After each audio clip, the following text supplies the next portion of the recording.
1930 সালের নভেম্বরে জো লাভেল নামে একজন পশু শিকারী উত্তর কানাডার ঠান্ডা অনুর্বর মরুভূমিতে শিকারের খোঁজে গিয়েছিলেন। দূর থেকে তিনি দেখতে পান বরফ ও তুষার মরুভূমির মাঝখানে রত্নভাণ্ডারের মতো জলের ঝিলমিল।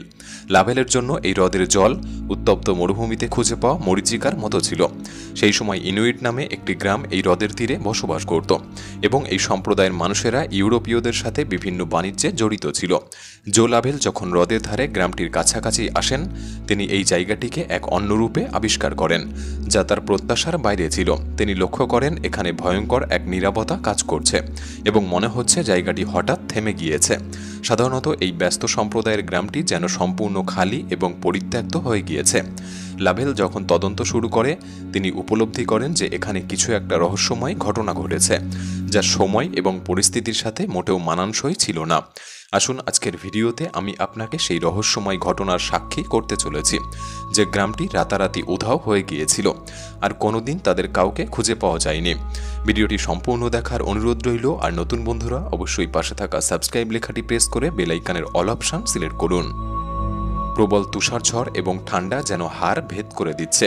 তার পা প্রায় হাঁটু পর্যন্ত বরফের গভীরে। অভিজ্ঞ শিকারী জো লাভেল তখন একটি বনের মধ্যে দিয়ে তার পথ অতিক্রম করছে। এত ঠান্ডা বাতাস এবং তুষারপাত অন্য যে কোনো ব্যক্তির জন্য একটি হতাশজনক পরিস্থিতি হলেও জো লাভেল ছিল একজন সাহসী ব্যক্তিত্ব, কারণ তিনি জানেন কোন পরিস্থিতিতে কিভাবে বেঁচে থাকতে হয় এবং কোন সময় কী পদক্ষেপ নিতে হয়। তাই এই ভয়ঙ্কর পরিস্থিতিতে তিনি কানাডার সুদূর উত্তরের একটি গ্রামের দিকে অগ্রসর হন। এই ছোট্ট বসতিটি আঞ্জিকুনি হ্রদের তীরে অবস্থিত ছিল। এই গ্রামের বাসিন্দারা ছিল উত্তর আমেরিকার ইনুইট আদিবাসী। ইনুইটরা ছিল একটি আধা যাযাবর মানুষ, যারা কঠোর পরিবেশের সাথে নিজেদের খাপ খাইয়ে নিতে পারে। তাদের ঐতিহ্যবাহী জীবনধারা পশু শিকার এবং মৎস্য শিকারের উপর ভিত্তি করেই তৈরি হতো। সেই সাথে পশমের পোশাক তৈরি করা তাদের এক অন্যতম শিল্প ছিল। ইনুইটরা বিশেষ করে কানাডার এই চরম পরিবেশকে বেছে নিয়েছিল, যেখানে হাজার হাজার কিলোমিটার শুধু ফাঁকা বরফাচ্ছন্ন অঞ্চল, এবং এখানে বিশেষ করে সেই সব প্রাণীদের বাসস্থান যা তাদের জীবিকা নির্বাহে সাহায্য করে। কানাডার লেক আঞ্জিকুনির তীরে এমন বহু প্রাণীর বাসস্থান ছিল, যার মধ্যে অন্যতম barren ground caribou, lake trout, northern pike এবং আর্কটিক গ্রেলিং। 1830 সালের নথি থেকে জানা যায়, লেক আঞ্জিকুনির তীরে কিছু সংখ্যক ইনুইট সম্প্রদায় একটি জমজমাট গ্রাম তৈরি করেছিল, যারা হ্রদের তীরে ইগলু, টুপিক এবং টেন্ট আকারে নিজ নিজ ঘরে বসবাস করত। জায়গাটি নির্জন এবং দুর্গম পরিবেশে অবস্থিত হওয়ায় বন্যপ্রাণীর সংখ্যা অন্য স্থানের তুলনায় অনেক বেশি ছিল, যা পরবর্তী দিনগুলিতে কানাডার প্রচুর সংখ্যক পশু শিকারীকে আকর্ষিত করে।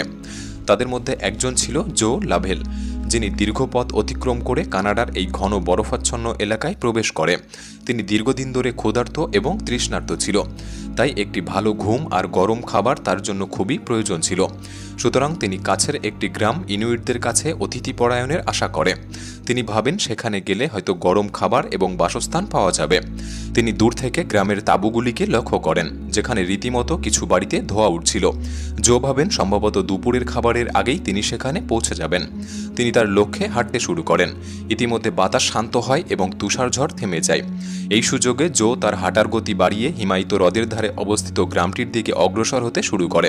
তবে তিনি গ্রামে পৌঁছানোর পর একটি অদ্ভুত জিনিস খেয়াল করেন। আশেপাশে কোথাও স্থানীয় কেউ ছিল না। তিনি ভাবেন সম্ভবত তুষারঝড়ের কারণে সবাই ঘরের মধ্যে নিরাপদে রয়েছে। তাই তিনি জোরে হাঁক ছাড়লেন, কিন্তু কারো কোনো সাড়া পাওয়া যায়নি।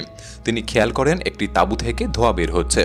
জো সেই তাঁবুর কাছাকাছি গিয়ে তাঁবুতে টোকা দেন, যেন কেউ একজন বেরিয়ে আসবে, কিন্তু কারো কোনো উত্তর নেই। সে আরও কয়েকবার টোকা দেন এবং অবশেষে তাঁবুর ভিতরে যান। তিনি দেখেন ছোট্ট তাঁবুটি জনমানবহীন, তবে তাদের প্রয়োজনীয় সমস্ত জিনিস সঠিক স্থানে রয়েছে। টেবিলের উপর সূচ এবং সুতো সহ একটি কাপড়ের টুকরো রয়েছে এবং অগ্নিকুণ্ডে রীতিমতো গনগনে আগুন জ্বলছে। মনে হচ্ছে একটু আগেই কেউ এই স্থানে ছিল। জো পরের আরেকটি তাঁবুতে যায় এবং একই ছবি লক্ষ্য করেন। সমস্ত জিনিস তাদের সঠিক স্থানেই রয়েছে, কিন্তু কোনো জনমানব নেই। এরপর জো তাঁবুর পাশ দিয়ে হেঁটে যাওয়ার সময় একটি গর্ত খেয়াল করে, যে গর্তে আগুন জ্বলছিল এবং তার উপরে মাংসের টুকরো দড়ির সাহায্যে ঝোলানো ছিল, যা দেখে অনুমান করা যায় ইনুইটরা এই মাংস ঝুলিয়ে রান্না করছিল। এবং কিছু কারণে তাদের এই মাংস আর খাওয়া হয়নি। সাধারণত এই সময়টি ছিল লেক আঞ্জিকুনির জলে ইনুইটদের মৎস্য শিকারের মাস। এই সময় প্রচুর শিকার পাওয়া যায়, তাই স্বাভাবিকভাবেই এই সময় প্রচুর মানুষ থাকার কথা ছিল। আর যদিও তারা অন্য স্থানে বাসস্থান পরিবর্তন করেও থাকে, তবে কেন তারা নিত্য প্রয়োজনীয় জিনিসগুলি রেখে যাবে? প্রয়োজনীয় জিনিস রেখে তারা কোথায় যেতে পারে? ইনুইটরা স্লেশ গাড়িগুলিকেও রেখে গিয়েছিল এবং এমনকি তাদের কুকুরগুলিকেও রেখে গিয়েছিল, যে কুকুররা তাদের শিকার ধরতে এবং স্লেশ গাড়ি চালনা করতে সাহায্য করত।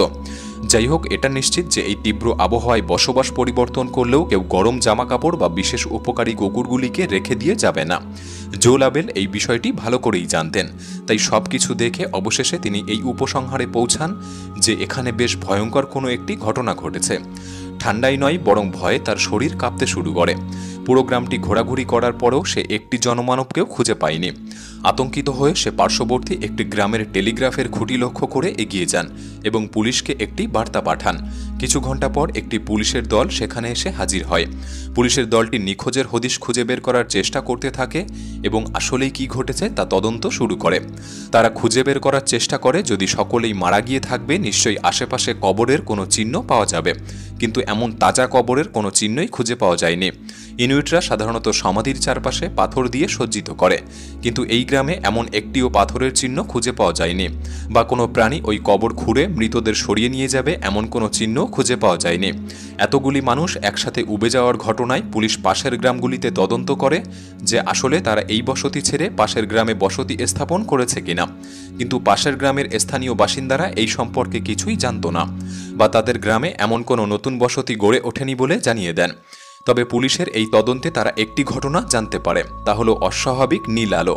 স্থানীয় বসবাসকারী কিছু মানুষেরা জানান কিছুদিন ধরে তারা এই অঞ্চলের উপরে একটি আলোর আভা লক্ষ্য করতেন। এমনকি তদন্ত চলাকালীন সময় অন্য শিকারীরাও এই একই মন্তব্য করেছিলেন। তারা বলে যে আকাশে নীল আলোর পাশাপাশি কিছু অদ্ভুত উড়ন্ত বস্তুকে তারা লক্ষ্য করেছিলেন। 1930 সালে ঘটে যাওয়া এই ঘটনার আজ প্রায় 93 বছর পার হয়ে গিয়েছে। গ্রামটি হারিয়ে যাওয়ার পর মানুষেরা বহু তথ্যের জন্ম দিয়েছে। তাদের মধ্যে সবথেকে জনপ্রিয় ধারণা ছিল বহিরাগত সভ্যতার আক্রমণ। অর্থাৎ এই তত্ত্ব অনুসারে স্থানীয়রা এবং শিকারীরা আকাশে যে নীল আলো দেখেছিল তা ছিল মহাকাশযানের, এবং এই মহাকাশযানই তাদের উধাও হয়ে যাওয়ার কারণ বলে তারা দাবি করে। কেউ কেউ বিশ্বাস করেন একটি অশুভ রাতে তাদের সাথে একটি অলৌকিক ঘটনা ঘটে গিয়েছে। এর সাথে হয়তো ভৌতিক কোনো কাহিনী জড়িত হতে পারে। ইন্টারনেট ব্যবহারকারীরা খুঁজে পেয়েছেন যে জো লাবেলের শিকারের কোনো লাইসেন্স ছিল না। হয়তো তিনি পেশাদার নন এবং এই ঘটনা তিনি নিজেই নিজের মতো করে সাজিয়ে তৈরি করেছিলেন। কিন্তু অন্যরা বলে যে ওই সময় বেশিরভাগ শিকারীর কাছে লাইসেন্স থাকতো না, ফলে জো লাবেল হয়তো সত্যি হতে পারে। আমরা এই রহস্যময় ঘটনাটির উৎস কোথা থেকে এসেছে তা যদি খুঁজে বের করার চেষ্টা করি, তাহলে আমরা জানতে পারবো এই ঘটনাটির প্রাথমিক উৎস 30-এর দশকের কিছু বই এবং কিছু খবরের কাগজের নিবন্ধ। সেই সময় এই ঘটনাটির আসল সত্য না জেনেই মানুষের মধ্যে এক আলোড়ন সৃষ্টি করেছিল। কোনো বই বা খবরের কাগজ মাধ্যম কোনোদিনই নিশ্চিত বলতে পারেনি যে আসলেই রাতারাতি মানুষেরা কিভাবে উধাও হয়ে গিয়েছিল। আঞ্জিকুনির এই গ্রাম সম্পর্কে আজও মানুষের মনে একটি প্রশ্ন থেকেই গিয়েছে যে আসলেই তাদের সাথে কি হয়েছিল, যে রহস্য আজও অজানা। আপনার ভাবনায় কি মনে হয়, কি হতে পারে তাদের সাথে? আমাদের কমেন্ট বক্সে জানাতে পারেন। ভিডিওটি ভালো লাগলে একটি লাইক করতে পারেন। তাহলে দেখা হচ্ছে পরবর্তী নতুন একটি এপিসোডে। ধন্যবাদ।